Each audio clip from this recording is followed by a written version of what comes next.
Well, good evening, everyone. I'd like to call to order this September 27th Special District Number 6 meeting of the Pierce County Council.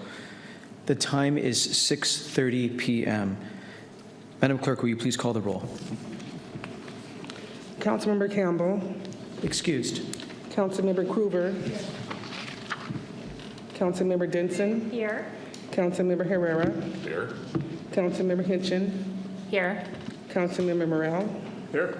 Councilmember Mello. Here. There's 6 members present, Mr. Chair. We have 6 members present and a quorum. Please join us in listening to the land acknowledgement and Pledge of Allegiance to the flag, led by Councilmember Hitchin, followed by a moment of silence dedicated to our men and women in the military serving overseas. Councilmember Hitchin. We acknowledge that we are on the traditional homelands of the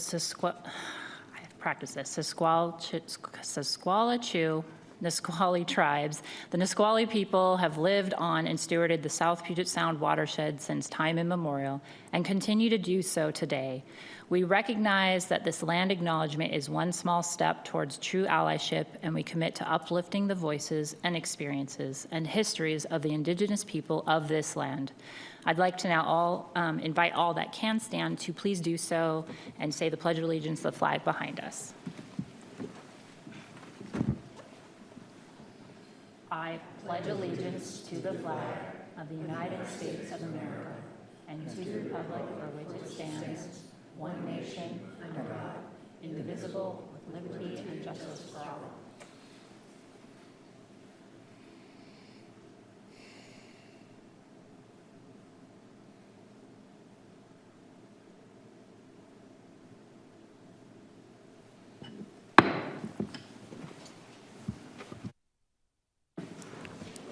Well, thank you to our friends at the City of DuPont for hosting us this evening. It is so wonderful to continue our in-district series, and grateful that Councilmember Hitchin and her team put so much effort into making sure that we got to be in the good community of DuPont and learn about the many subjects that they had planned this evening. So, as is always customary, we hand the gavel over to the member whose district we are in. So, Chair Hitchin, the gavel is yours, and thank you for having us. And thank you very much for joining me for my in-district. And at this time, I am going to ask if there are any changes to our agenda. And being that it's a special meeting, it gets pretty complicated if we want to change anything, so I'm going to assume we're good. Hearing no objections, we are adjourned. We do not have a consent agenda, so that makes it pretty easy. So the next order of business is messages from the executive, judges, and prosecuting attorney. And I do want to start with a welcome from the mayor of this town, this wonderful community. And if there's any of your other council members here, if you could introduce them, that would also be wonderful, Mayor Fredericks. Thank you. Welcome to our home. And we're most pleased and honored to have the Pierce County Council select DuPont for your meeting. So thank you, and we appreciate all of the cooperation we've had from our representative, Janie Hitchin. She's been down here a couple of times to meet with us, and so we appreciate the attention that you've shown to our city. Also present tonight, we have Deputy Mayor Winkler. I don't think I have any other council members here. So again, thank you and welcome. Thank you very much. I'd also like to acknowledge and recognize that Mayor Murray from the town of Steilacoom isn't here this afternoon, well, evening at this point. And we are also represented, Congresswoman Strickland has sent Sean DeWitt down to join us, and he's going to be hanging out, but if you have questions at the congressional level, he's the person to see. So thank you all for taking time in your very busy schedules to join us this evening. I would next like to allow my colleagues who made the trek down here to introduce themselves, and I'm just going to start on my far left here, and we will go to Amy. Okay. Thank you, Chair. I am Amy Krueger, Pierce County Council member for the 3rd Council District. I represent the South extensive area. I would begin with the west side of Graham, head down on through Eatonville, out to Mount Rainier, head back west towards McKenna, up through Roy, Spanaway, Frederickson, back to Graham. And that would be my area. Thank you.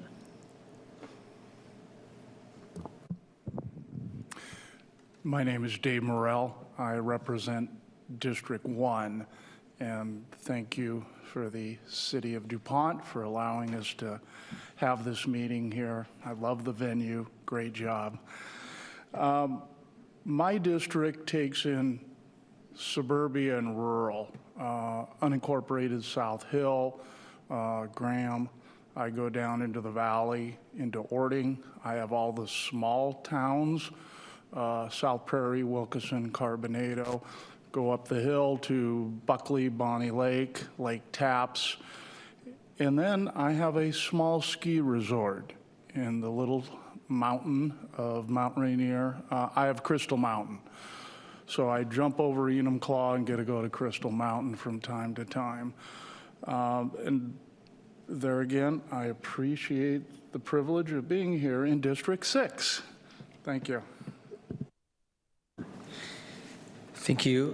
Good evening, everyone. I'm Ryan Mello, and I have the honor of serving the District 4 on the County Council. That includes the communities of University Place and Fircrest, and then several communities in Tacoma, including downtown Tacoma, parts of the east side and south end Tacoma, all of South Tacoma, and Central and Hilltop Tacoma. It's great to be in a community that is so well intentional planning at work. It's a wonderful example of a walkable, healthy, well-designed community. Thanks for having us. Hello, good evening, everybody. My name is Paul Herrera. I represent District 2 in Pierce County, which encompasses the city of Edgewood, Milton, Puyallup, Sumner, and South Hill areas. I remember DuPont the first time I was stationed at Fort Lewis in 1993, and from that time to now is amazing how it's grown and stuff like that. So I've always thought of, wow, if I ever wanted to live somewhere else, this would be the city. It's very, very nice here, so I appreciate being here, so thank you. Good evening, I'm Robin Denson, and I'm the representative for District 7, which is Gig Harbor, the Key Peninsula, Fox Island, everything in Pierce County on the west side of the bridge, North Tacoma, part of West Tacoma, and the town of Reston.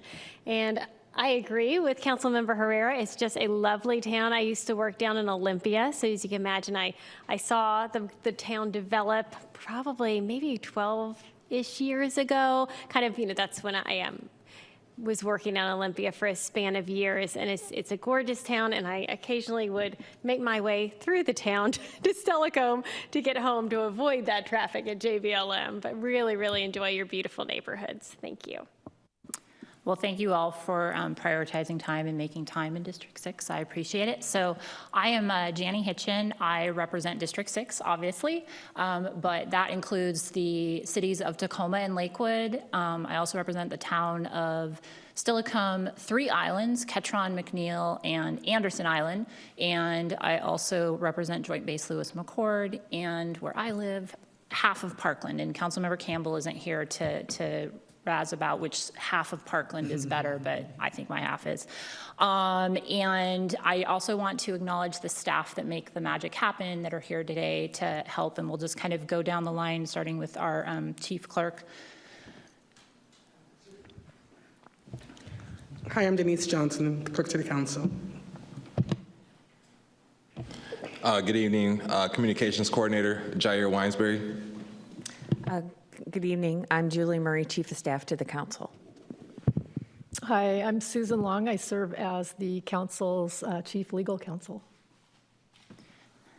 And then we also have my amazing assistant who always is behind the scenes making the magic happen and making sure everybody shows up. Annette Swilley does amazing work for me and keeps me very organized, which I really, really appreciate. Mm-hmm. So, and then Brian, do you want to come introduce yourself?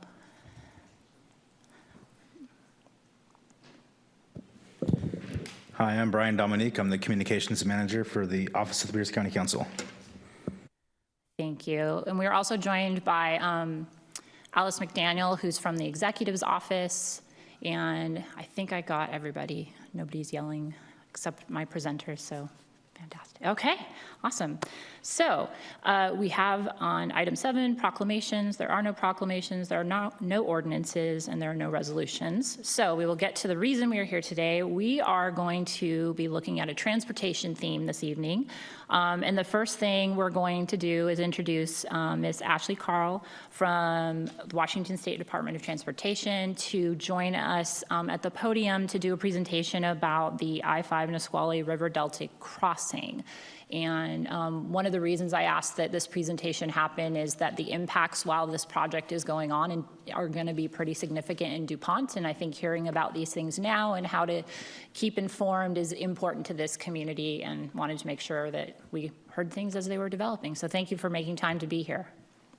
Absolutely. Thank you for having me, Councilmember.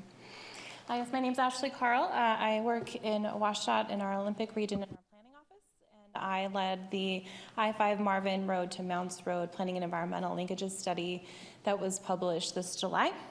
And I have a few slides to walk through the process that we took and next steps. Next slide, please. So this is our study area for the Pell Planning and Environmental Linkage. It encompasses the Marvin Road interchange down through the Nisqually Delta area up to Mounts Road interchange at exit 116. The yellow represents our study area. It's a 500-foot buffer around I-5 to look at the impacts, potential impacts from the project. And I'll say benefits as well. Next slide, please. So we did have the I-5 Tumwater to Mounts Road planning study that encompassed a larger swath of I-5 in the south area. And that turned into an I-5 Tumwater to Mounts Road planning environmental linkage study as well for Tumwater to Mounts Road. We discussed with our headquarters and decided to do more of a focused look at the Marvin to Mounts Road with a Pell study. It lasted for about 9 months, and it was to make sure that we had the right strategy moving into the environmental review phase. We received funding from the Washington State Legislature for this work, and it was slated for an environmental impact statement, and there's a lot of analysis and a lot of time that goes into an EIS, and so we thought maybe we could go through this process and reduce the amount of time spent in this early phase. So we worked closely with the Nisqually Indian Tribe. We have a memorandum of understanding where we agree on all components of the project and meet with them monthly to discuss. We also had, am I too quiet? Will this be easier for you? Okay. We also met with local, state, and federal partners, environmental resource agencies, to go through this project with our federal lead, the Federal Highway Administration. We determined the desired outcomes for this study would be to determine the purpose and need for the environmental review, also evaluating different alternatives for the project. We took this through a process that was similar to what an EIS process would do, and one of our desired outcomes was to adopt these items into NEPA, therefore streamlining the process once we get in there. Our monthly meetings with the tribe indicated that they really want this project and move as fast as we can, as responsible as we can and as transparent as we can. So we determined the purpose and need, which I'll share on the slide, and for a transportation project, that's really the milestone and the keystone of the project that defines the alternatives and really what we are evaluating. So we went through a pretty rigorous evaluation of all of our alternatives, which I'll share as well in a future slide. There were 2 different screening processes that we took that through, and at the end of the presentation, there's a link to our project page where you can view all of those meetings and all of that documentation. And then, as I said, we published the July report, and we're headed into the environmental review. Next slide, please. So the purpose for this project is first and foremost a transportation purpose, really, and to enhance mobility and connectivity on I-5 for all the modes, passenger vehicles, freight, transit, active modes, which is walking and rolling, and support for increased person and freight throughput. improve local and mainline I-5 system resiliency. And the next one is pretty unique for a transportation project. We don't typically have an environmental purpose stated in our transportation projects, but for this one, it was clear that it was a purpose and a need in the area to enable environmental restoration and ecosystem resiliency, particularly at the I-5 crossing of the Nisqually River Delta area. And last but not least, to support economic vitality through reliable and efficient freight movement and access to major employers. Excuse me. So with this purpose and need that we worked with our advisory groups and the Nisqually tribe, we finalized this and moved on to, we actually had a public comment period on this as well, and got some input from the public. And then we moved on to determining a full range of alternatives, which is on the next slide. We had 4 alternatives. Alternative 1 was more of an operational improvement for I-5, increasing bus service and more demand management options. Alternative 2 and 3 were both widening options. Alternative 2 was widening for HOV lanes, 1 lane in each direction. Alternative 3 was widening 1 lane in each direction for a general purpose. And then alternative 4 was actually converting a general purpose lane to an HOV lane. We have these parenthetical design options next to those. If we could go to the next slide, I can show those are sort of a sub alternative, a design option for those alternatives for different bridge lengths. So A, B, and C are all a low-level bridge that I'll have a picture on the next slide. Option D is the high-level long-span bridge. So options A through C are all within our existing right-of-way, and we would anticipate not having any impacts that we could mitigate for. Option D was outside of our existing right-of-way and would have closed the exit 114, which gives access to the refuge and other businesses there. So the design option A goes from up to where we have an existing overflow channel down to the existing truss bridges, so to replace those truss bridges. Design option B is twice the length of that at 6,000 feet, and then the option C spans the entire Delta area with the bridge structure. So if we could go to the next slide and just see what that would look like. This is an example up at the US 2 trestle, where it's about 25-30 feet above what would be the water surface for those design options A through C. And then on the next slide, it shows what option D would be more like your Tacoma Narrows Bridge, but about twice as long and over 100 feet high in the air. And so it was determined through our screening process that the option D was eliminated. We heard loud and clear that it wasn't an option to close down the exit 114, and we really didn't want to have any more impacts associated with the project than was necessary, and this one would have been outside of our right-of-way.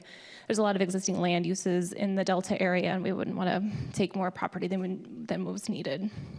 And ultimately, the Nisqually tribe issued a resolution with accepting that and expressing an interest, or excuse me, a preference for option C, which is that 12,000 spanning the full valley.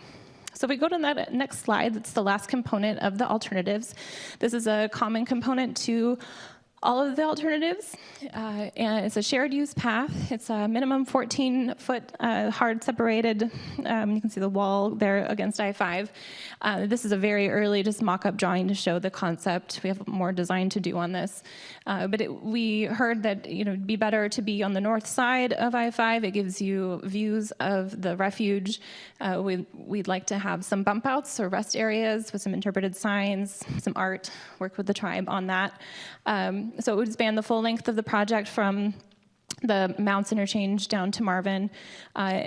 Pierce County has a great trails network, and so does Thurston County, and this is seen as a gap currently to connect those trail systems, so there's a lot of support and excitement about this component.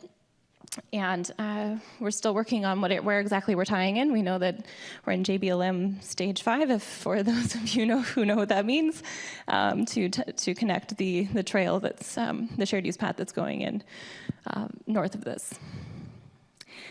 So if we go to the next slide, our preferred alternative that we arrived at through the screening and the work with our advisory groups was to widen for HOV, one lane in each direction.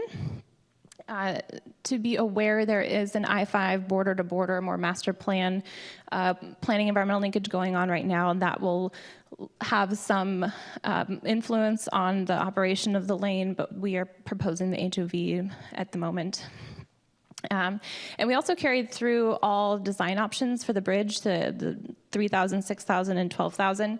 We had more work to do because this was a planning environmental linkage. We didn't really get into studying the full impacts. We understand what's in the area and how the work might impact, but we have more modeling to do, more specs to study and pull together before we can go with one or the other. And then, of course, it includes the shared use paths, the full length of the project. That's the next slide. So our next steps, we've been engaging with all the landowners and business owners in the Delta area, making sure that they're aware of this project. We're currently scoping the environmental review, the NEPA work for the consultant team that we're working with, and are hoping to initiate that process later this year. And we're also modeling the geomorphology of the area to see what would happen. So we're taking out this fill under I-5. How much that we remove will bring the benefit to enable the restoration that the tribe wants to see. And we have the opening up the area for the river to move where it would like. There's also a sea level rise associated with this. So in 40 years, will we get some saltwater intrusion if we open up the areas too much? There's a lot of farmland, and farmland doesn't like saltwater. So we have, like I said, a bit more to do to understand the potential impacts of this. Next slide. It's pretty small, I apologize. It is on, well, it will be up on our website. This is just a draft schedule for the environmental review. As I said, we have determined it's an environmental assessment through our federal lead. They've concurred on that. So that is roughly a year process that we're aiming for the environmental review, hoping to initiate it later this year, if not the beginning of next year. We really want to have our ducks in a row because that year clock starts when we initiate. We have some work to do, but we've got a great head start on that environmental review and hope to have the final EA late 2024 and then our decision document beginning of 2025. And you can see we have more stakeholder meetings where we have our agency coordination group, our technical advisory group, and our executive advisory group, which the mayors and some council members serve on. And if you haven't, reach out, and you can if you'd like to be on our group. And we'll continue that throughout the process. I think the next slide is my last with my contact information, and that's the link to the project page for more information. Thank you very much for the overview. And I honestly am not sure if we've heard this as a council. If this is the third time I've heard this. I thought that we had, but wanted to make sure we came down. So I'm going to look to my colleagues to see if they have any questions. Councilmember Herrera. Thank you, Chair. I just had a question on maybe someone who hasn't heard this before, specifically to the I-5 bridge. What's wrong with the existing one? And I guess the second part of it is what would be the big benefits? You did talk about, it's going to, increase traffic and stuff like that. But what's wrong with the current one right now? Yeah, and the river, and in comparison with the river. Thank you. Yeah, I should have had a close-up of the river. There's an oxbow that's getting closer and closer to I-5. It's a curve in the river. So as it moves closer to specifically the truss bridges, it'll begin to erode under the truss bridges and ultimately take out I-5. And we have a bridge study that says within the next 20 years or so. And do you know what, I think the tribes did say something about a preference. So do you know what is steering them into one preference to the next? Yes, the potential restoration. So we have quantified the amount of new habitat that would be created from removing the fill under I-5 because it's a slope. There's quite a width of area that's just dirt that would be opened up to allowing animal connectivity to the river, not having deer hit on the I-5 and things like that, but also opening up more wetland. And they have their own restoration plans and actually just received a grant from NOAA to begin that work. So it allows more habitat restoration. More fish habitat for their orcas and recovering of salmon. Okay, makes sense. Thank you. Thank you for those questions. Any other questions? Councilmember Morrell. Thank you, Chair Hitchens. Thank you for the presentation. Very interesting concept here. And you know this more than anyone. Once you go vertical, the cost just goes astronomical. What is the vehicle count through that corridor right now? Ooh, AADT would be, I'm going to have to get back to you on that. I don't have it. We wrapped it up. Okay, I don't want to I'm misspeak. just saying, as someone who's done highway projects, as much vehicle traffic as you get through that corridor, any type of disruption in traffic is going to be monumental. Yes. As you know, when you guys painted the slow down on the highway and the backup that created. So, Are you referring to the dots? We'd like to not think about that anymore. So anyway, and how much right-of-way do you have along that corridor? I think it's roughly 600 feet. It varies throughout where it splits. There's quite a bit more. We do have a plan for staging of construction where it would keep all 6 lanes of I-5 operational. So we heard that loud and clear that we need to keep those lanes open and operational. Right. Okay. Well, if it does come to fruition in my lifetime, it'll be interesting to watch how you handle all the tangibles in dealing with that freight corridor and how you're going to do that with an elevated roadway above them. So anyway, we wouldn't be building over I-5. We'd be building next to it. We actually have enough right of way to build the first bridge next to it, and then you move the traffic over. But we are working on some visualizations that'll help see that, because it's a hard concept to see in your mind. Okay, sure. And 600 feet right away will get you there? I've been assured by our engineers that's true. Okay, love those engineers. Cost plus. Okay, thank you. Appreciate it. Thank you for the questions. Any other questions? Chair Mello. Thank you, Chair Hitchin. Thank you for being with us. Thank you for the great design work, working with our tribal partners, putting in a multi-use path, extending the HOV network, clearly a lot of thoughtful planning. Realizing you're in the alternatives analysis stage, moving into NEPA, you're still in planning. Are there any early estimates of cost, range of cost? A very high planning level cost, yes. It depends on which bridge length we go with. The price doubles every time you double the length of the bridge. So I think most people are aware it is in the billions, so it's quite a large project with the bridge component. It's a planning level estimate, so it doesn't take anything into consideration other than just the material, really, not the construction or the right-of-way or even inflation. It's hard to put a number out there at the moment. I'm not trying to, order of magnitude. I'm sure, yes. Not meant to stick you with the number at all, just so we can start wrapping our brain around, is it a $100 million project? Is it a $1 billion project? Is it multiple billions of dollars of project? Yeah. I would say multiple billions. Multiple billions. Yeah. And not funded. It says setting everyone's expectations. This is the planning work is funded. The alternatives analysis phase is funded. None of the construction whatsoever is funded. There would need to be a future revenue package for the state transportation system. Is that accurate? Correct. We have money to complete the environmental review and $57 million to work on the design and purchase any right-of-way that we need. We're unclear if that's enough for the design, depending again on the bridge length. But yes, there are no construction funds currently. Thank you.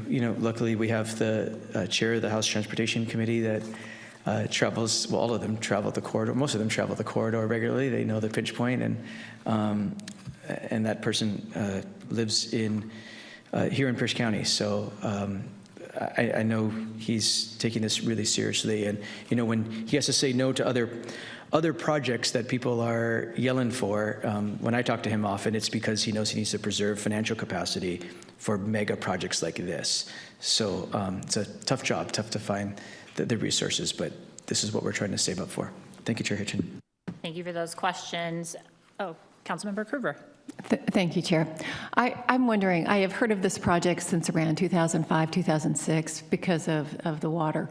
Do you know how much there has been erosion since the road was built to where it is now, and then how the prediction came for another 20 years?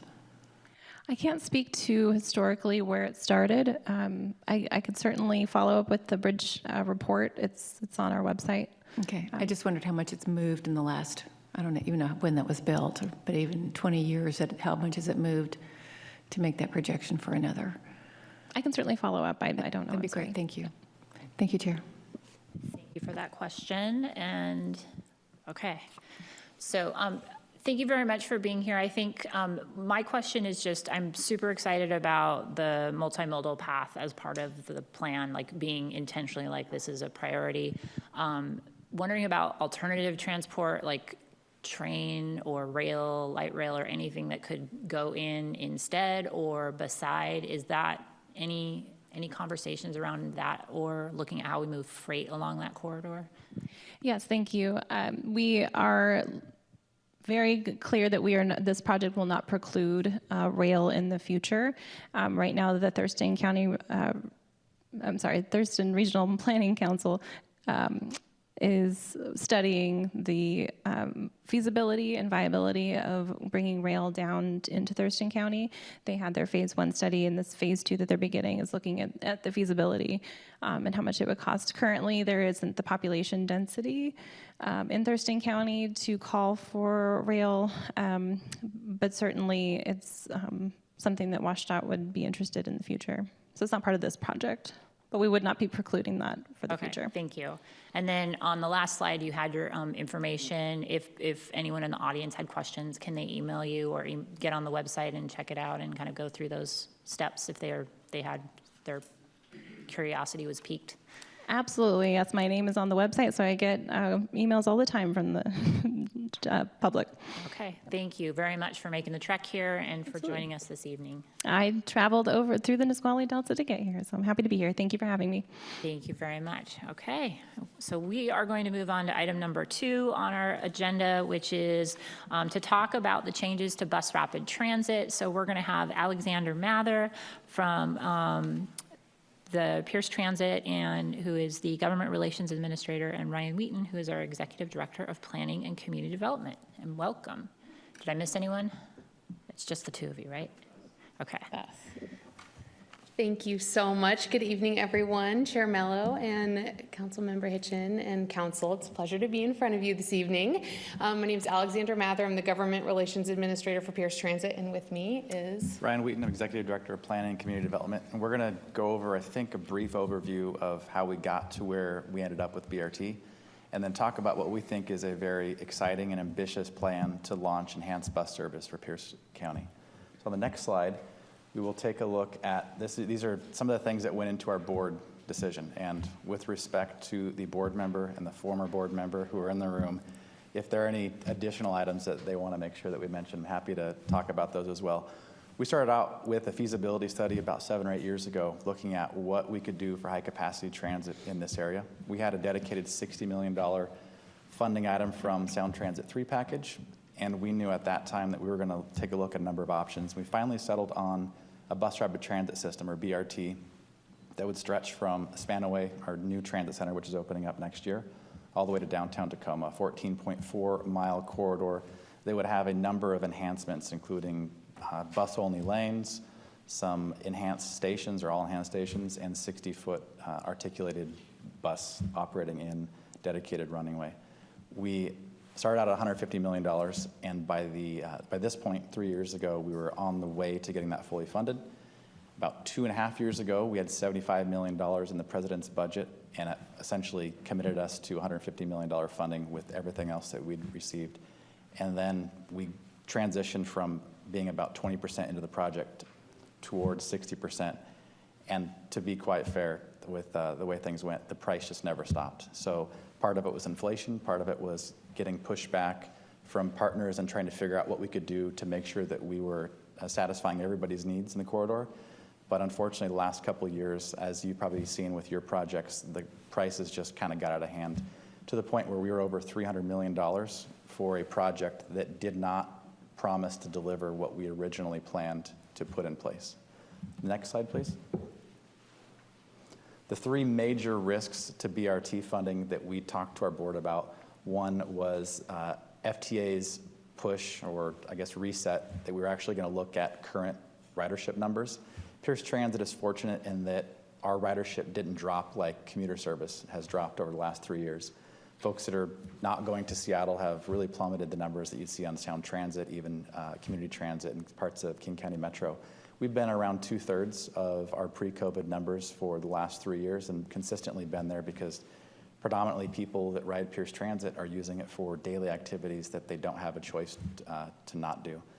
And on top of that, we haven't been able to deliver the amount of service. So our numbers have been depressed, and because of that, FTA has allowed us and other transit agencies to utilize ridership projections that rely on 2019 data.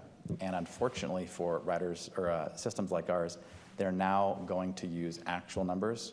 And so the projections that we have for future ridership on BRT really did take a nosedive when we had to redo those numbers about 6 months ago.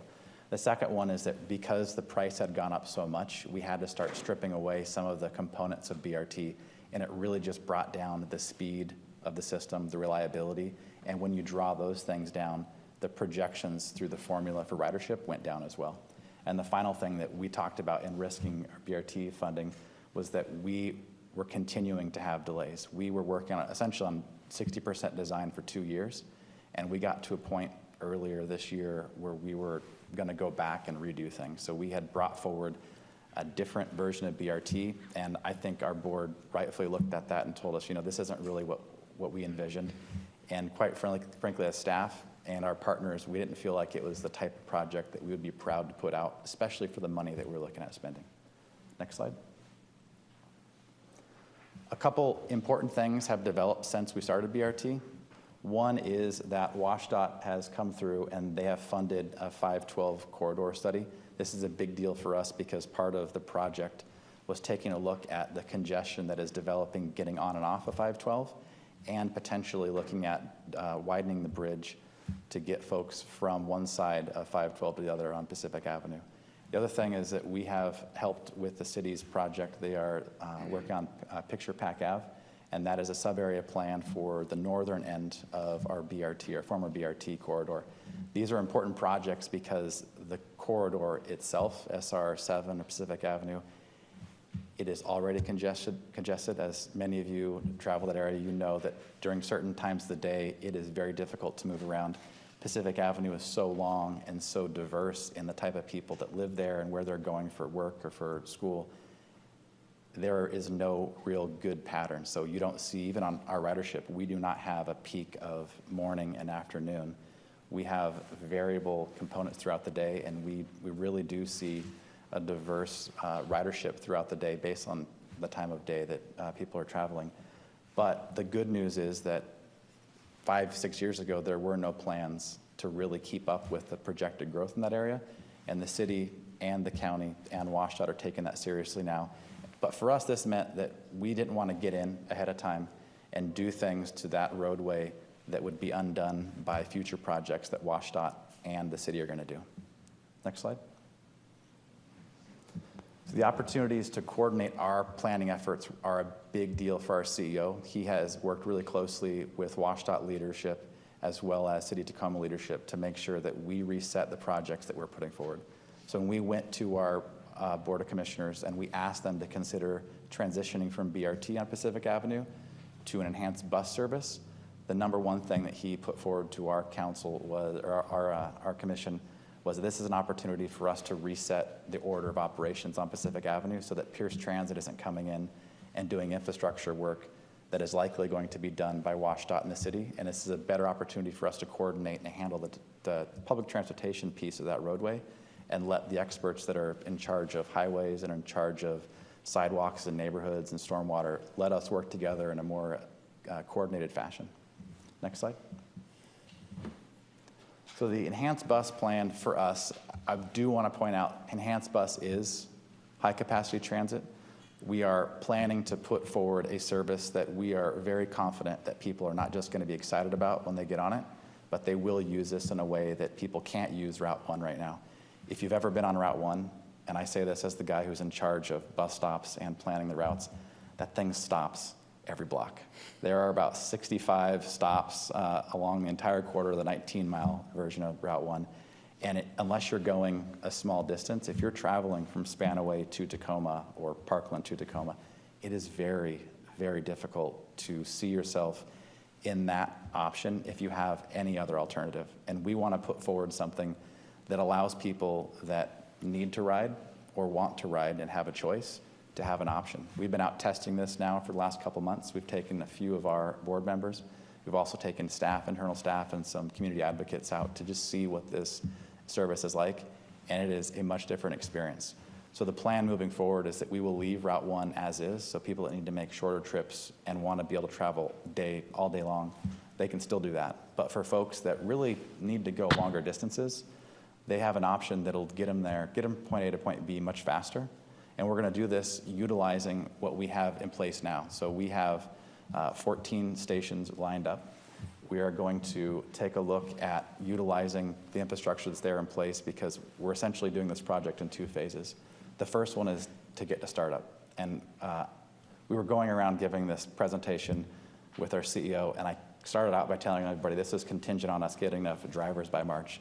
And then the third presentation, he reminded everybody that you're doing this in March regardless. So we are starting this in March. It is a big part of the work that we're looking at, and we're behind the scenes working at a speed that is very different and sometimes uncomfortable for our folks because we are essentially working on this every day to get the service up and running. It'll be about 13 miles, or less than 13 miles, and we'll go from Spanaway Transit Center, which will open in March, to the Tacoma Dome Station to provide this connections for people needing to go either on Sounder or the different options that we have at Tacoma Dome. We will make stops, essentially a skip stop. We will go about a mile in between the stations that are there now. We need to add a few stations or a few stops in that don't exist now just to make sure we even things out. But the exciting thing, as I mentioned, is you get to move very quickly. And that first phase is really just startup. It's get the service in, let people get used to it.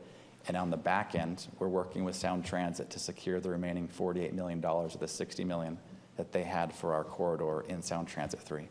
We're expecting to bring the plan for what the elements are that we're going to be able to utilize that $48 million for by the December board meeting, and that is something that we'd like to bring to the county council as well to have those discussions. A couple other important things that I should probably mention. One is that this will be peak service. So peak service here will mean that it's going to match up with the Sounder trains.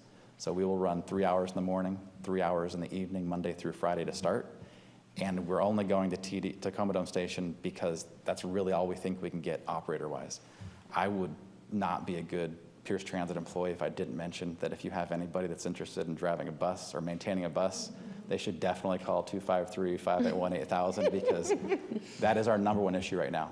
Like your jurisdictions and the people that you work with, we are very, very behind in recruiting and retaining bus drivers and folks that work in maintenance, and that's our hang up right now. So eventually we'd like to get farther, but right now we're just going to get from the southern point to Tacoma Dome Station. I just want to say, though, there is a light. We just had our largest operator class of 31 new operators begin.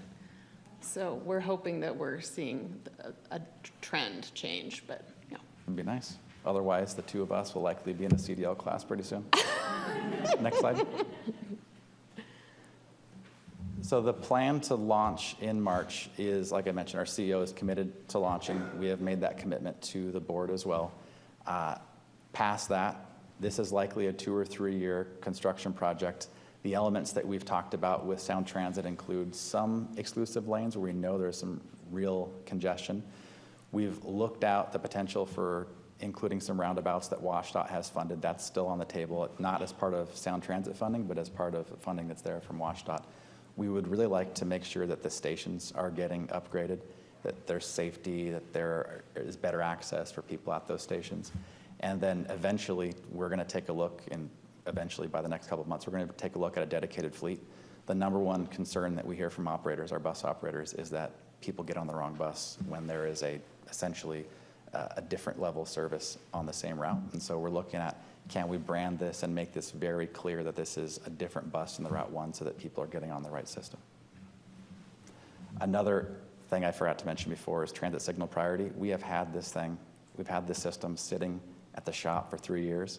And the reason we didn't install it in the traffic control devices along Pacific Avenue is because we were hung up with our environmental study. So for BRT, we had to get past environmental in order to install transit signal priority because of the way that the funding read for us. The exciting part is we can actually get it in place. And what that will do, we don't have preemption. We can't turn the light red. We can't turn a light green. But the new TSP, transit signal priority, will actually sync up with the system on board, and it'll know what our route is and what our timing is, so that if our bus is running behind or if it's just close to being behind, it'll hold those lights green for us a little bit longer. And for us, that helps out because it keeps the system a little more reliable down the entire corridor. Next slide. So I mentioned before, 14 stops. The one on the southern end, which on this map is just off of the map. You can't see, there's one more station that we're going to add, which is the Spanaway Transit Center. We're hoping that you'll all come out for a ribbon cutting when we open that up early next year. That will start the service on the south end, and we have selected the stops primarily based on ridership, which you see here. More color is more boardings each direction, and then also spacing. So we have some that don't have as high a ridership, but we needed them because otherwise there'd be too far in between stations. And then we also have some cross traffic with some important routes that intersect with the current Route 1. So those are the 14 stations. We've been out testing this, as I mentioned, last couple months, and so far operators are pretty happy with the situation. We have 2 difficult stops that we need to fix, but we're working through those the next couple months. And like I said, we'll be excited to have everybody here come out and take a ride when we open that up in March.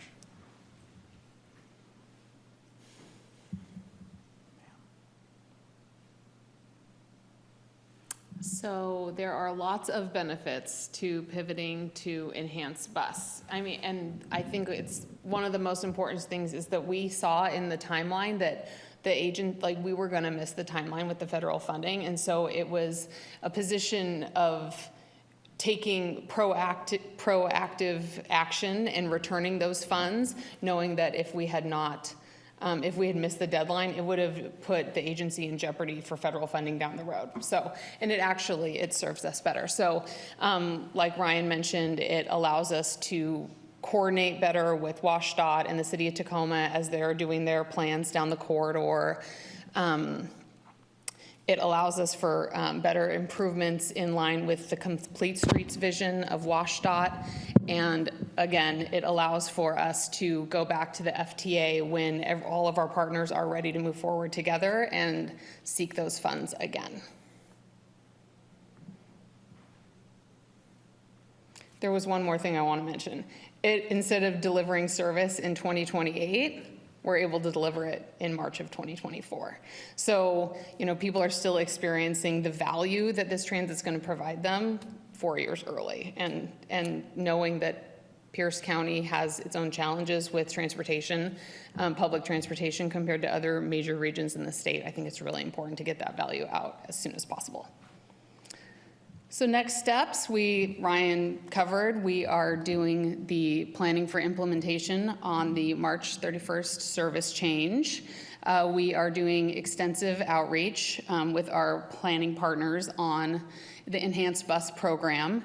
Of course, like wrapping up all loose ends with our BRT grant funders, making sure that all the T's are crossed and I's dotted for making sure Enhanced Bus can have the reliability improvements. Ryan touched on that we are developing the scope of the Enhanced Bus. That work is well underway, and he touched on speed and reliability, raising awareness to, of course, all of the partners along the corridor, and it's nice because all of those groups have already been heavily engaged with the BRT work, so we know exactly who they are and have standing relationships with them, and then closing up with BRT and moving forward. Next slide, please. So Pierce Transit is absolutely committed to deploying high-capacity transit for this county. This is like one of my things that I like to remind people of. All the major metropolitan areas across Washington state, Tacoma, Pierce County is the only one without high-capacity transit. And we know that high-capacity transit is a tool for economic development. Employers want it, and housing developers love it because it helps them save money on parking requirements, et cetera. So it's a huge incentive for housing, and we know that we have a housing crisis here in Pierce County. So we are working hard. We have, of course, Route 1 is now Enhanced Bus. The 28th legislative delegation was our true champions last session and provided us $10 million to continue studying the next two routes in the system, and that is the current Route 2 and Route 3. The Route 2 is part of a larger group now that has been formed. Pierce Transit, in concert with some partners, UP and Tacoma Housing Authority were our named partners, but we applied for the Thriving Communities competition out of the bipartisan infrastructure law, and we were successful. So we are part of a 56 cohort Thriving Community program across the country, and we are working with its Tacoma Public Utilities, Tacoma Housing, Pierce County, Metro Parks Tacoma, Furcrest, UP, Tacoma, Sound Transit, to build up a real TOD, walkable, livable, thriving area in that Four Corners area next to TCC. TCC is another partner. So I just, the BRT is part of that, and it's going to really help transform that area. And I'm also just really proud because it puts Pierce County on the map at the federal level. It elevates our profile for future federal funding, and I think it's just a thing to celebrate for us all. So I wanted you guys to know about that. I think that's what I've got for that slide. Next slide, please. And then we wanted to touch on Runner. Runner is a new microtransit service that Pierce Transit has actually been running for some time. Back in 2016, in the previous transportation reauthorization at the federal level, Pierce Transit received a MOD sandbox, Mobility on Demand.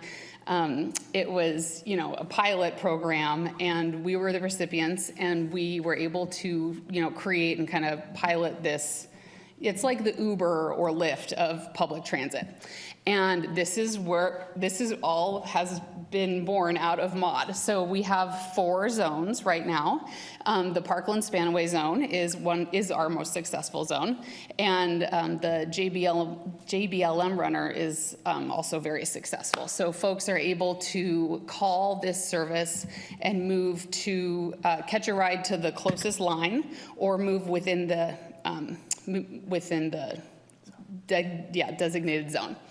Or, of course, get onto base. So we have a Ruston runner, a Tide Flats runner. We know that transportation in our manufacturing industrial centers in Pierce County face major transportation challenges. So this is part of our solution. It's really hard to run a bus in the Tide Flats because it's not predictable, because you get caught behind trains and it's cramped there, and you can't run a bus down there. So the runner is part of our solution in helping create access for employers and employees down in those areas.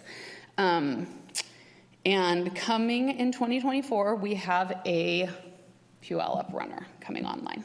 And we have pamphlets that are out on the table here for you all. Next slide. So this, of course, just touches to the benefits of the runner, fills the gaps in the transit network. It allows us to be more flexible, first last mile connections. It's available when the bus isn't running, so that's off peak. We currently have a bus system improvement plan, and it's out to the public for comment. And basically with the revenue we have available to us, the taxing authority, which runs PTVAs, we are taking our resources and right-sizing the system to reflect commuting patterns post-COVID, because the system's just different. Ryan touched on that. So in some of the scenarios, we will use runner instead of the low-performing bus routes, which allows us to reallocate the operators who are running those routes to help speed up the trunk routes or the more popular, heavily used lines. So we're curating to what makes sense and what is in demand, and we're hoping that of course, that it serves our customers better. And it's very cost effective. You can see the runner is $65 an hour to run, and running a bus is $189. So, we're trying to be resourceful wherever we can. Next. We're happy to take any questions. Thank you both for being here and sharing this with us. And one of the reasons I wanted you to come and share and mention the runners really is because two of the main ones are in District 6. So the one in Parkland and Spanaway, which I continue to tell people about, and they're like, there's a what? There's an Uber-like bus, and so kind of that education. And then the one on JBLM, because we know that people live further and further away from the base, and sometimes they're trying to save money and they don't have access to vehicles, but we do have transportation options that help fill that gap. So that's very much appreciated. I'm going to look to my colleagues for questions. Councilmember Krueger. Thank you, Chair. Thank you for this information. Something that kind of stood out to me is the articulated bus. Did I hear 60-foot? And where is that running? We were going to run those with BRT. Initially, we don't have plans to run those with enhanced bus. So the only time you'd see us driving those is when we're doing our sound transit trips, but. Okay, but it's not happening, because I just was wondering, because last night it was a late night getting home, and I passed a bus that was going past the Roy Y headed south, and I tried to see if there was anyone in it, and I didn't see anyone. I was trying to discern where they would be headed to, and I didn't know what was out that way, that unless they were going to Walmart to get people who maybe were getting off work to head back. That Walmart stop is our third biggest boarding in all of our system. It is a huge stop for us. Okay, so that's a good chance. Okay, that sounds about right. Then on the runner, do I understand this to say it does run on 176th up to Canyon, or maybe? No. Right now, it doesn't. So it runs. Are you looking at? Do you have this map, or do you have a different map? I thought I saw something in here. It kind of looked like it was going to. We have the closest thing we have there is we have kind of the Midland area. We have a runner that runs, I think it's north of 512. Mm-hmm. Okay. Donut area.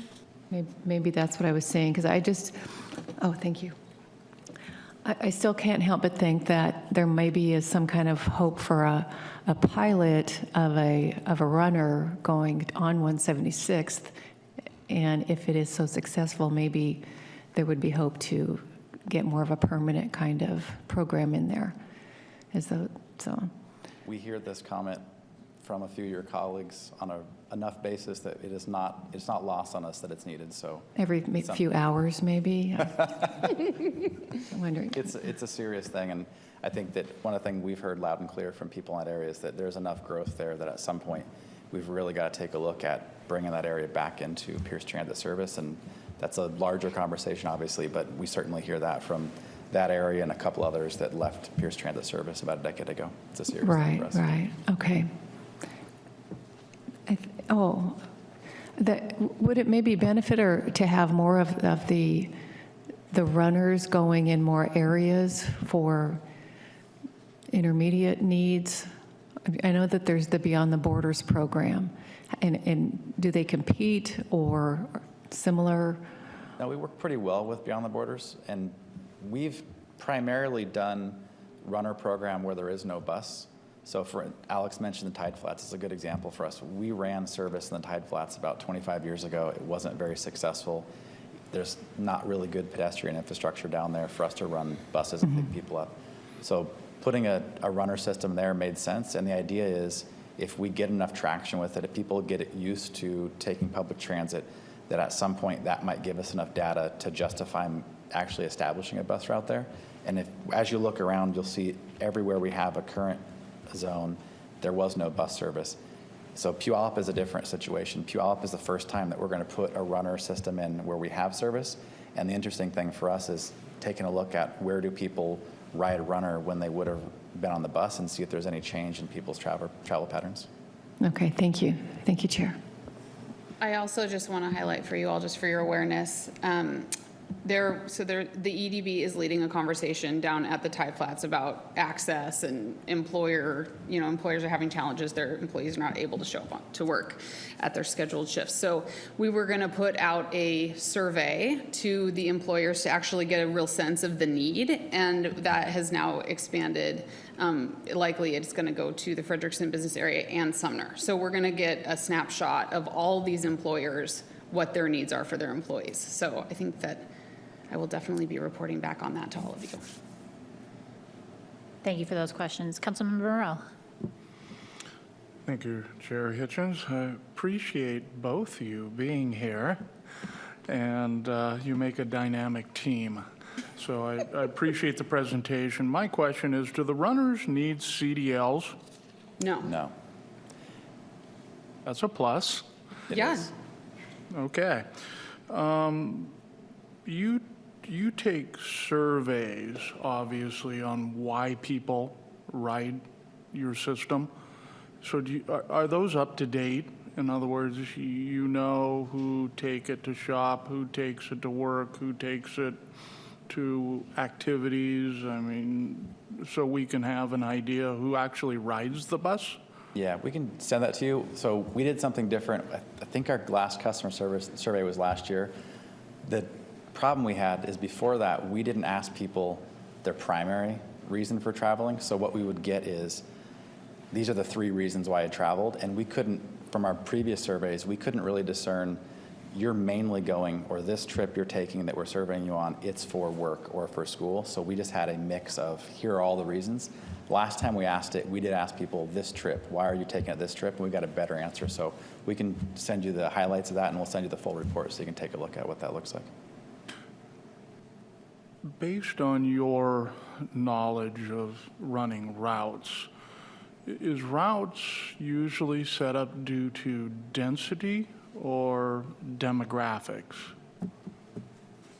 I think in the past it's mainly density. So in past it was, here is population, and population really pushed our ridership projections, because the more people you can pick up, the more people are going to ride the system. About 3 years ago, we introduced what we call the equity planning framework, and for us that allowed us to take a look at some areas that we just never served before, and we felt that that was an interesting opportunity for us to really take a look at some of the areas that had, like I said, had just not been served, and incorporate that in with the planning. The problem has been that we haven't been able to add any service for many, many years because of where we were financially, and then we've had to draw down service about 20%. So the service that you see out there now, I don't want to say that it's bad service, but I don't think anybody at Pierce Transit is proud of the service that we're providing now, based on the fact that 3 years ago we were providing, almost 100,000 more hours. So we have ideas about where we could provide more service. Density and population is always going to be right up there at the top. And then what we're trying to do as we look at new routes is really take a look at areas of the community that we haven't served. Okay. And and I know that, you know that centers and corridors was based on bus rapid transit. I have going to go back and reevaluate that, because some of my area was penalized because they didn't have bus rapid transit. And now that bus rapid transit has gone away, I think that we need to take a look at centers and corridors, because we were hoping that with centers and corridors, with the bus rapid transit, there would be redevelopment along that corridor, increasing densities, vertical densities along that corridor. So how is and there again, I'm not going to get into the weeds on that. You can call me and we can have this chat, but I'm curious to see kind of, now that you've shifted, what you think of your rationale then on centers and corridors, and now looking at it, and mainly I'm looking at the Meridian corridor and some of the other 112th and 176, and follow that question. I know that you said you were going to put a survey out to the manufacturing area, which is Frederickson, I would assume. I think they have on the books, and Alice from the executive office can correct me, I think they have built in the last 2 years almost 6 million square feet of building in that area. I was on a project today that's going to have another 3 million square feet. Across the street is another 500,000 square feet. So we really need to take a look at how to get people from Spanaway to their jobs at the industrial center, and not thinking that everyone wants to go down to Tacoma for a job. No offense, District 4, but, I'm just, it's only, 4 miles from your route on Pack Ave to one of the biggest employment centers in the county, and it's a dead zone for transit. So I'm obviously looking at that and trying to see what can be done outside of, entering them into the transit district, which I don't know if that'll fly or not. But anyway, I appreciate your work. I appreciate your ability to pivot and understand that the economy is what it is right now. And some of these projects, as we have listened to WSDOT and some of the mega projects on 509 and 167, and the challenges they're having with just developing those projects is amazing. But anyway, I appreciate it. I appreciate what you do, and thank you for the presentation. Thank you, Madam Chair. Thank you very much. Any further questions? Chair Mello. Thank you, Madam Chair. I'll be brief, but especially knowing that we have Congresswoman Strickland's team here, just wanted to see if our Pierce Transit presenters could just remind us of some of the work that Congresswoman Strickland's office has done on our region's behalf, especially as it relates to transit. She's been a huge champion for dollars for the Spanaway Transit Center, for bus shelters. We hear a lot of the need for, many of our stops don't have basic shelters. They really need to be refurbished and reimagined so that they're safe and attractive and comfortable. Can you just, again, thank you, Sean and Congresswoman Strickland's office for championing these investments through the congressional directed spending process. But could you just remind our community what's being improved because of Congresswoman Strickland's leadership? Yes, so the Spanaway Transit Center, we did receive a congressionally directed spending, I believe it was $3 million. So she was, she's a huge part of why that project is possible. And then she also helped us secure funding for our last they're coming online, the 3 most recent electric buses. So she is an infrastructure champion, as we all know. And then she also supported we put in, I believe it was 1.5 million requests for the last congressionally directed spending competition, and she brought ours forward. Thank you so much for bus shelters. We just need Congress to pass this budget for that to come forward. But the agency has already put in funds for the bus shelter project, so it was a complement. It was an addition to. So it's a good story all around. And yes, we're absolutely so grateful to have a champion who understands the issue so deeply. It's incredible. Thank you. Thank you, Madam Chair. thank you for highlighting the partnership, and that's with these projects what it takes. It takes partnerships, and so appreciate any time our different jurisdictions can work together. Well, thank you again for coming. We proclaimed yesterday next week is a week without driving, so I'll be seeing some of your bus drivers. And maybe I'll ride the Parkland Spanaway Runner. I should actually try that since I keep talking about it. So I just feel like I'm not quite far enough away to justify it, but maybe I'll just get on there. Okay. So, but thank you very much for being here. Really appreciate it. Okay. So our last item today is around our ferry. We run in District 6, we have a ferry system that gets community members and visitors and tourists and families and even pets from this side of the mainland in Steilacoom over and across to Anderson and Ketron Island. And so Trevor Treddy, who is our airport and ferry administrator, is here to give us an overview on the future funding and projects that are going on with our ferry system. Thank you for joining us. Good evening. Thank you. For the record, my name is Trevor Treaty. I'm the Airport and Ferry Administrator with Pierce County Planning and Public Works. And tonight we're going to talk about the long-term ferry financial plan that was done via budget proviso this last year. This is a bit of a two-part presentation. We're also going to talk about the upcoming budget, 24-25 biennial budget. The ferry has some changes that we've proposed that is in the executive's budget. I'd like to give you guys sort of a heads up what is in that for the ferry specifically and talk through it, answer any of your questions. So we'll start with the long-term ferry financial plan. If we can go to our next slide, please. In overview, and I know many of the council members have seen this already via the EIDC earlier this year, so please bear with me. This was directed by 2021-104S. That was part of the 22-23 biennial budget package. We started this effort in October of 2022, and our final report was delivered August 2023 from our consultant. And this work was with a consultant and then ferry staff and other public works staff. So the report includes a 6- and 20-year financial outlook, which we'll talk more about here in a few slides.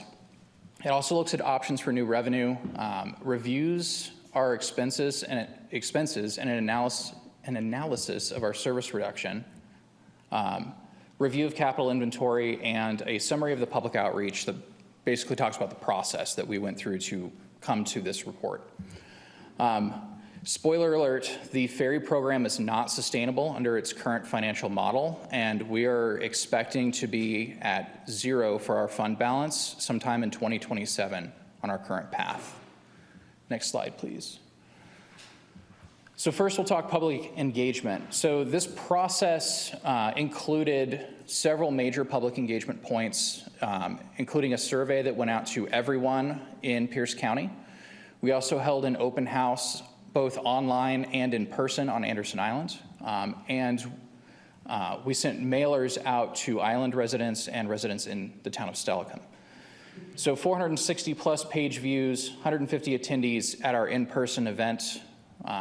Just shy of 1,000 mailers sent, 760 for our page views for the online open house, which was a fantastic number for our online open house. We received just over 900 survey responses, and we provided 2 updates to both the Anderson Island Citizens Advisory Board and to the EIDC. Next slide, please. So we'll talk survey highlights first. This is the survey that went out to everyone in Pierce County. These results also include direct commentary that we took at our public open house and the commentary left in the free fill box that we had in our feedback for the online open house. Generally, what we found is there is support, or at least a lack of significant resistance, for a $1 to $3 per ticket increase and a $1 capital surcharge for our system. At the $4 and above level, there is a distinct level of resistance for fare increases. The survey indicates that our users believe that our current level of service is adequate.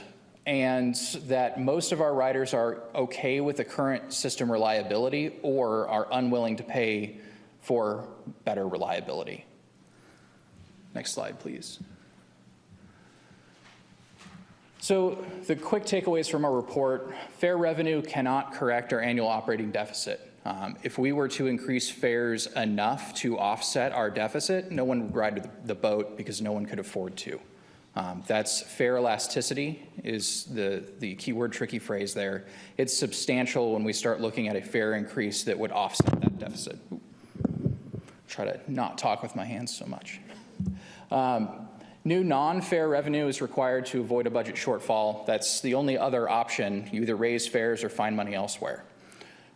State and federal programs are already being utilized for our operational funding. We've basically maxed out what we can take from the state and federal programs without substantial change at either of those levels. Our report recommendations are to implement a modest increase, which we'll talk about in part 2 of this discussion. Establish a capital replacement fund for vessel replacement. Now, currently there is no money set aside in the ferry fund to replace the boats or our 3 dock facilities. That's not a great way to operate. So we'll look at our plan moving forward, what we're bringing to you in this biennial budget to establish that fund and begin to put some money away for these big dollar projects in the future.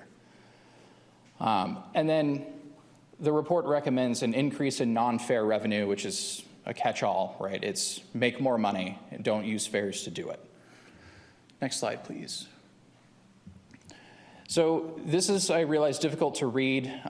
What I'm going to draw your attention to is our net ferry program fund position, the very bottom line. And if you cross-reference that with the year 2027, you'll see that sometime in 27 we hit $0 in our fund balance, and are by the end of that year projected to be negative $2.14 million without a change in our current operating position. Next slide, please. So on the heels of that, let's look at options. The first is the utilization of an existing transportation benefit district. So this is a sales tax that would be levied within an already existing benefit district. The numbers you see here, 1/10. So 1/10 is the amount that you, the county council, can levy without a vote of the people, estimated to bring in $5.7 million per year. That money actually would go to the county's road fund, and then the ferry could participate in those funds indirectly via the county road fund. Transportation Benefit District could fund ferry projects directly if they improve capacity. So the ferry can kind of play 2 ways in that funding. The most that this council could bring is 0.3%. That would generate $17.2 million based on 2022 numbers. The huge benefit of the benefit district is the money raised is not exclusive to the ferry. This funding can be used for road projects and other transportation projects throughout the county. The ferry would benefit from the additional funding, but it wouldn't be exclusive to ferry operations. Next slide, please. All right, so the next option would be a county ferry district. This would be to raise funds specifically for ferry use. There's a neat little table here that you can reference. 10 cents per thousand. So this would be a tax on property.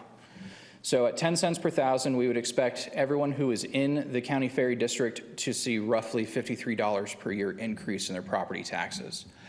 A 10 cent per thousand increase would generate almost $16 million per year for the ferry fund, which would not only cover the deficit, but also allow us to save for future capital work and vessel replacement. The upside to the county ferry district is, the upside for me as the ferry administrator, is these funds can be applied for operations, day-to-day use, and for capital work. The downside is they would be fenced specifically for ferry operations. All right, let's go to our next slide. Okay, so ferry infrastructure. Right now, 17.9 million in county road fund and traffic impact fees are anticipated to be invested in the ferry system between 2024 and 2029. It's a pretty significant number. And I have the breakout here for you. The Christine Anderson and Stelicum, those are our two vessels, Stelicum 2, roughly $7.5 million each. That encompasses almost exclusively dry docking and Coast Guard inspections. The Stelicum Terminal, Anderson Island Terminal, both have some capital investment that we're looking at, and then the Ketron Island Terminal, almost $2.3 million in capital investment. All of that right now is slated to come out of the county's road fund.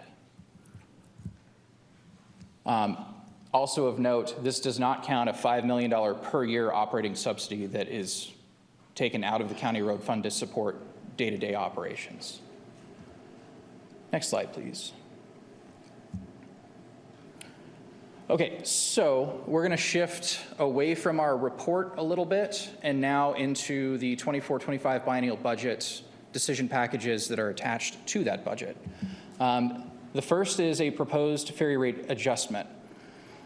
So we're proposing in this budget a general rate increase of 3% in 2024 and 5% in 2025. The reason for the difference, 3 to 5%, is in 2024 we're also proposing a $1 per ticket capital surcharge.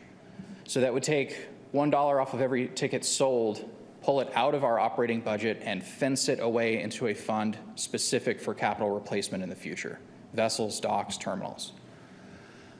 We expect over this coming biennium for the general rate increase to add $260,000 across both years for the general rate increase, and $444,000 added to a capital replacement fund.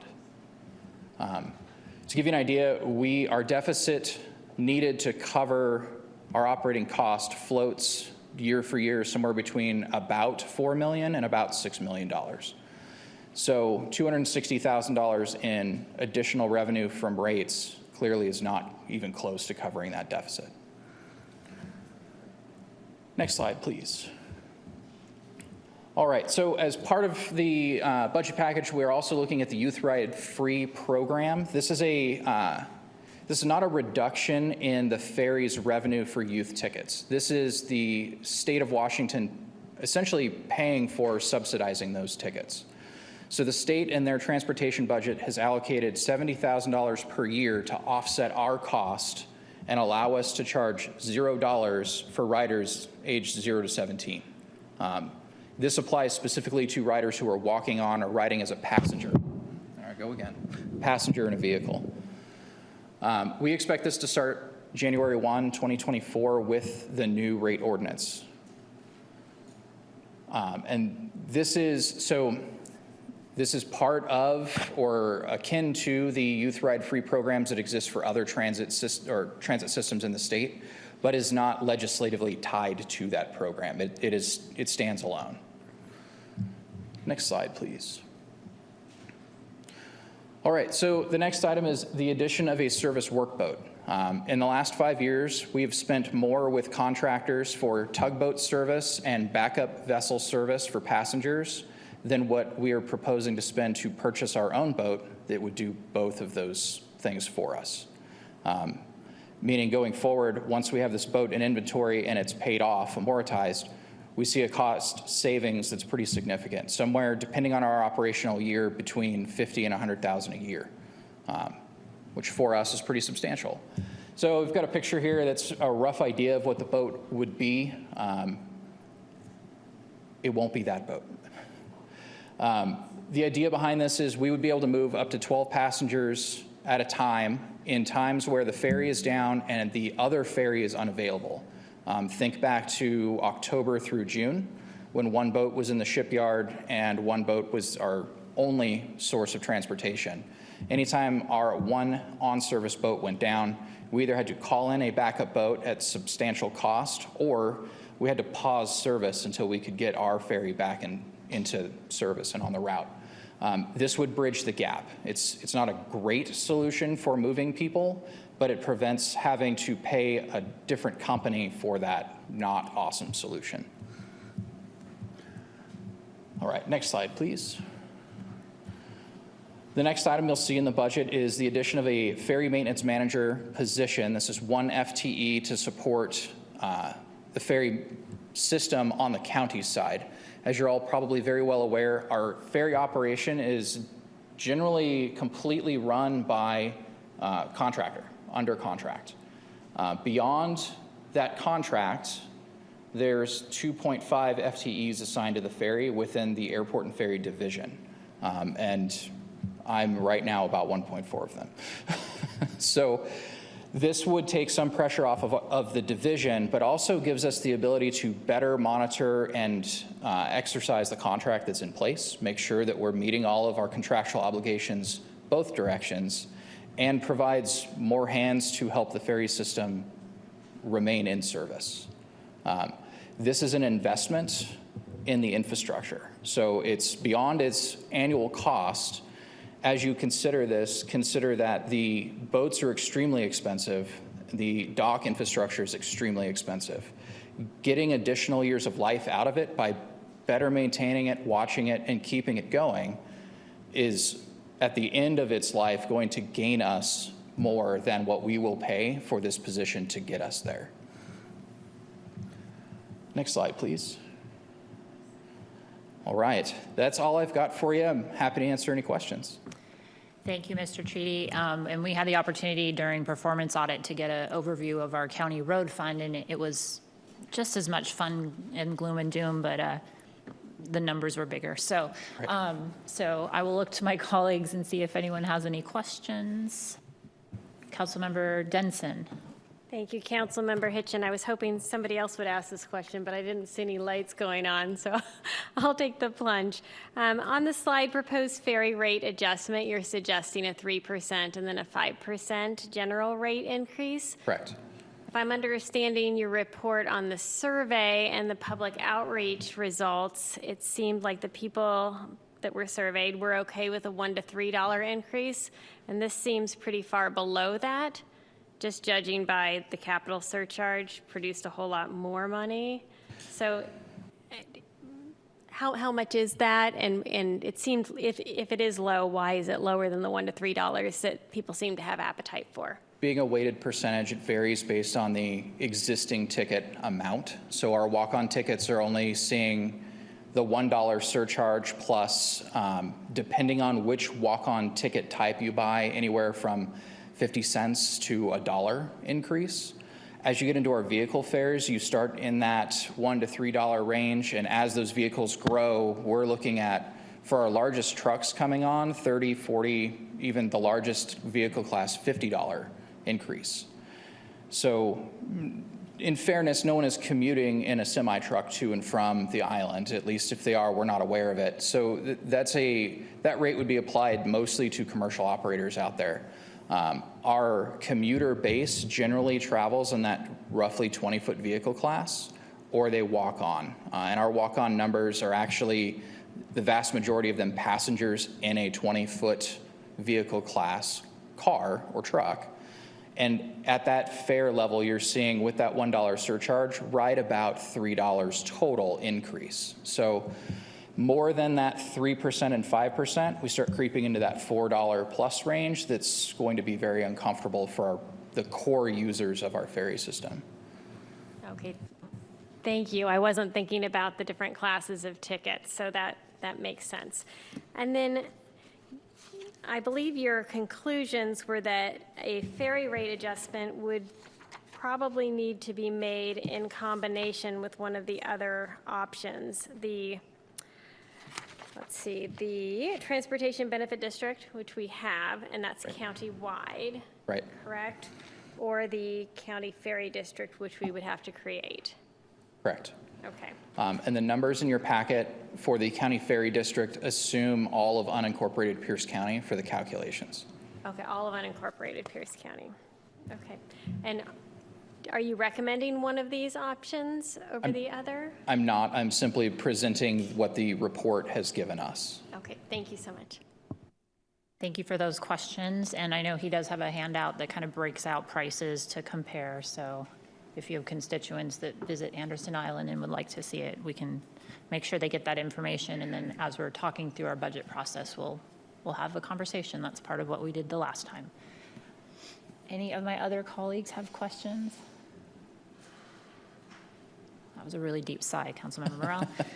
Okay, well, I regularly am in contact with you and just appreciate, I was asked to ask if you could give us an update on the 2 breakdowns, the one this morning and the one yesterday that we got alerts on where we had to switch ferries. They were short, didn't impact anything drastically, but people were just curious. Sure. So right now we're seeing essentially silt and seaweed in our coolers, the radiator devices on our generators and our main engines on the Christine Anderson specifically. Both of those breakdowns took place at low tide as we started up the boat.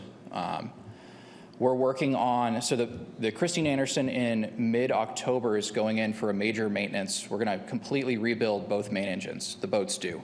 While the boat's out of service for that rebuild, we're looking at different filtration for the seawater that we bring in for cooling. So I suspect that will take care of our issue, but we have an engineering consultant that we keep as an on-call contractor.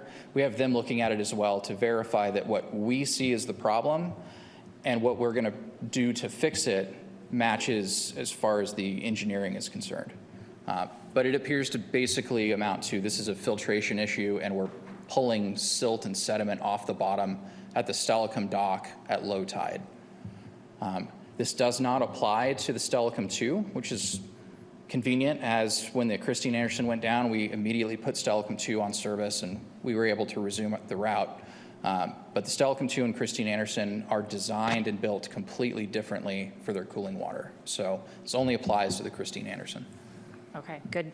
Okay, so the constituent that was really curious, hopefully they were paying attention. So thank you very much. I appreciate it. And as always, we will be starting our official budget information and deliberations tomorrow. We kick off. So more to come on this and many, many other projects. But thank you for being with us here this evening. Thank you. I actually failed to add, if it's okay, the report that we reference in these slides is available on the ferry webpage.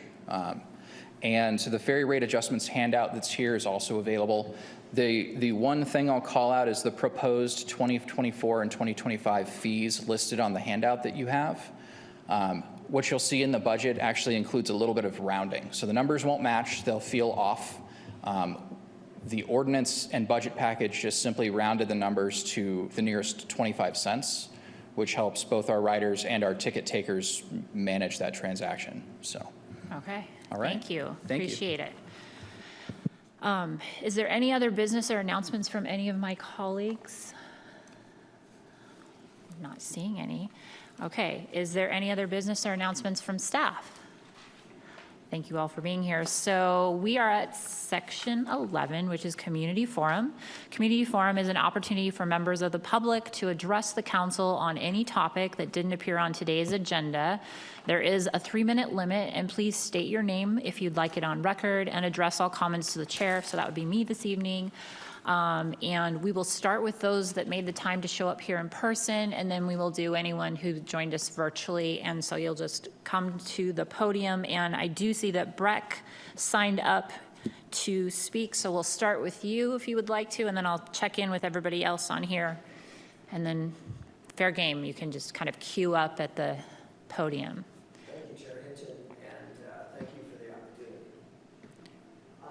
Breck LeBeg, physician retired, member of Washington Physicians for Social Responsibility. There we go. Thank you. Breck LeBeg, member of Washington Physicians for Social Responsibility, and 3 rail organizations, Climate Rail Alliance, All Aboard Washington, and Solutionary Rail. I'd like to speak to the Nisqually crossing, if I may. Yeah. You can see where I'm going with this. More trains, not more lanes. We do oppose the expansion to 4 lanes on each side of this project. Thank you for the land acknowledgement. I'll start with a land story. I was taking a relative through the wildlife refuge. Oh, is that the river I hear? No, sorry, that's 6 lanes of freeway. that was audible through the wildlife refuge. And with this project, not only will it be more audible, but it will be more visible, as you can see from the discussion. We believe that transport infrastructure projects should move people and goods. Vehicles are a method to do that. This project specifically calls out moving more vehicles on a highway. There's no discussion of moving people and goods by rail. There is a rail crossing across there. Unfortunately, it's on a 100-year-old right-of-way after a 30-mile-an-hour curve, which we're aware of as well. And so that has to slow down there. Had a specific project been funded, we could have a 110-mile-an-hour train in a straight line across that by now, had the Cascades Long Range Plan been funded for passenger and for freight across that. So the opposition is to more lanes. The support is for more trains. And if that project is built in the future with that straight bridge, we can add another rail track and we take Sounder to Lacey as well. So I appreciate your scrutiny of that. You've raised good questions, Member Morrell, about the transport projects and about the cost of such transport projects. We believe that rail can be done much more cheaply, more environmentally friendly, and is a better way of getting people and goods across that choke point. Thank you. Thank you very much for your comments.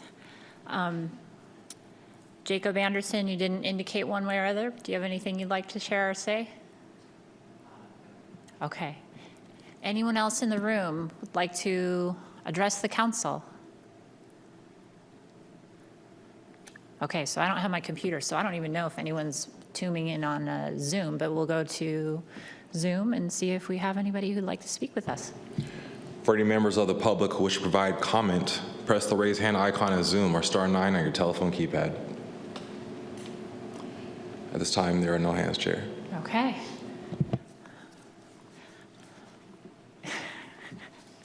Okay. Well, seeing no other business before the council this evening at the special meeting, we are adjourned. Thank you all for taking the time to be here.